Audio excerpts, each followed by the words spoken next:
So ipapakita ko ngayon sa video na to kung paano ko ginagawa ang pagtigil ng smooth. So katulad nito mga kaibigan, medyo matulin po yung pagtakbo natin.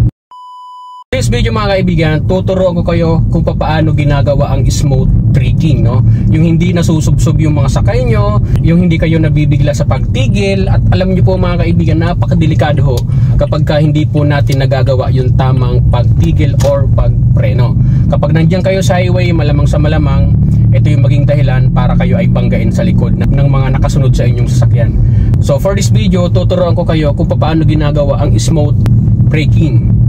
So number 1 tip, lagi nyong tatandaan mga kaibigan, kapag ka po kayo ay may intention na mag-stop or tumigil, ang lagi po nyong uunahin gagamitin muna or ipe-press ay brake pedal muna, para po makapag-create muna kayo ng pag-slow down or pagbabagal.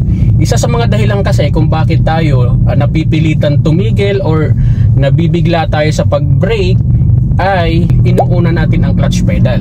Alam niyo po mga kaibigan, kapag inuna natin ang clutch pedal na i-press, mas lalo ho pong bubulusok or tutulin po ang inyong minamanehong sasakyan. Kaya unang tip ko talaga dyan, kapag may intention kayong tumigil, brake muna ang gagamitin nyo.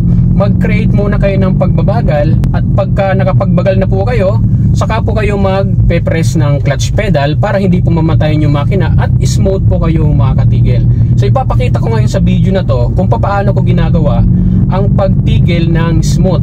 So katulad nito mga kaibigan, medyo matulin po yung pagtakbo natin. Tumatakbo po tayo ng 40 above yung speed natin. So kung intention kong tumigil sa part na to, so brake muna ako ng konti. Ayan, brake muna siya. And pag mabagal na po siya, ayan, tsaka na po ako magka-clutch.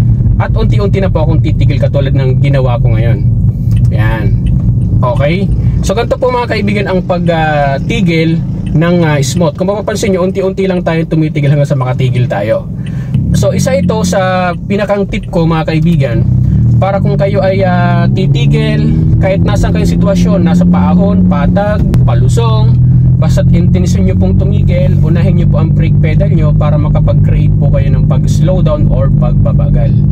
And pag mabagal na po kayo, makikita nyo naman yan, mararamdaman nyo naman yan na mabagal na kayo, tsaka po kayo mag-clutch. At take note mga kaibigan, kapag ka po kayo ay nag-press ng clutch, huwag nyo pong isasabay ang brake pedal sa pagdiin.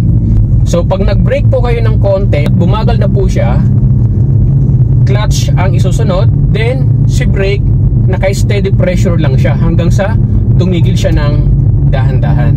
Hindi po siya isinasabay sa clutch pedal sa pag-press. Pag napabagal mo siya, i-clutch mo na siya, then si brake pedal mo kailangan nasa steady pressure pa rin siya.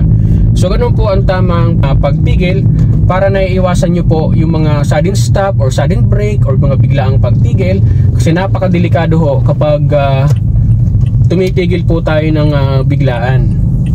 Pwede po siyang mag-cause ng accident, lalong-lalo na kung nandiyan po kayo sa highway or sa mga busy na daan. So comment down below mga kaibigan kung sino sa inyo dyan ang nahihirapan sa pag-brake, and syempre comment nyo na rin kung saan pa kayo nahihirapan part sa pag-aaral nyo mag-drive. Then hopefully magawa natin siya ng tutorial video. So that's it, bye bye.